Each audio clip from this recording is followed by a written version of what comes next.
Ninja और cappuccino असासिनो। एक वक्त की बात है, जापान के एक पुरसुकून गांव में एक निंजा रहता था। वो इतना तेज था कि एक मक्खी को भी आंख झपकने से पहले पकड़ लेता था। इतना खामोश था कि चावल की प्लेट भी इससे डरती थी।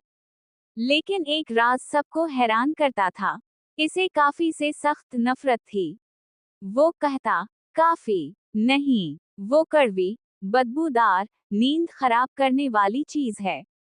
निंजा हमेशा सब्ज चाय या ठंडा पानी पीता, लेकिन किस्मत को कुछ और मंजूर था। एक रात, जब निंजा अपनी तलवार साफ कर रहा था, अचानक छत से एक साया नीचे उतरा। लंबा कद, सियाह कोट, चमकते काले चश्मे और हाथ में काफी का बड़ा मग। ये था मशहूर मुजरिम काफी कडनापर। इसने फिरती से निंजा को दबोचा, इसे एक भारी लकड़ी की कुर्सी पर बिठाया और जंजीरों से कसकर बांध दिया। निंजा गुस्से से बोला, इससे ज्यादा, मुझे छोड़ दो, वरना तुम्हारी किस्मत का आखिरी सफ़ा लिख दूंगा। कडनापर हंसा, हा हा हा, तुम्हें छोड़ दूंगा, लेकिन पहले एक खास मशरूब पीना होगा। निंजा भड़का, काफी, कभी नहीं। कडनापर ने आहिस्ता आहिस्ता एक कप में झाग से भरा कैपुचिनो तैयार किया। ऊपर चॉकलेट पाउडर छिड़का और निंजा के होंठों तक ले आया। निंजा ने मुंह मोड़ने की कोशिश की, लेकिन खुशबू ने जैसे इसके दिमाग को जादुई बादल में लपेट लिया। पहला घूंट, और सब कुछ बदल गया। जैसे ही वो पहला घूंट लेता है, अचानक धुआं, झाग और चॉकलेट पाउडर इसके गर्द घूमने लगते हैं। निंजा की आंखें तेज रोशनी से जगमगा उठती हैं, इसका जिस्म बदलने लगता है और वो कैपुचिनो असासिनो बन जाता है।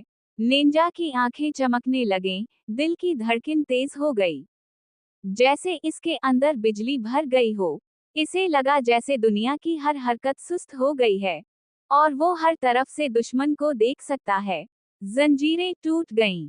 निंजा कुर्सी से छलांग लगाकर खड़ा हुआ और एक कप को तलवार की तरह घुमाकर बोला, मैं अब आम निंजा नहीं, मैं कैपुचिनो असासिनो हूँ।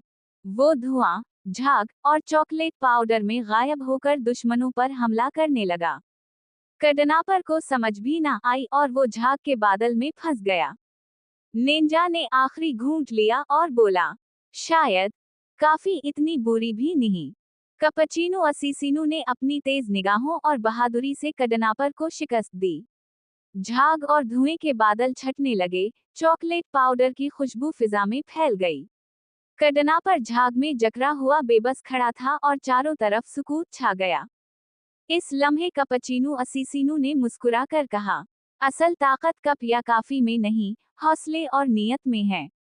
ये कहकर उसने अपनी तलवार नयम में डाली और धीरे धीरे धुएं और झाग के बादल में गायब हो गया। शहर के लोग हैरान थे, मगर उनके दिल मुतमईन थे कि अब उनका मुहाफिज जाग उठा है।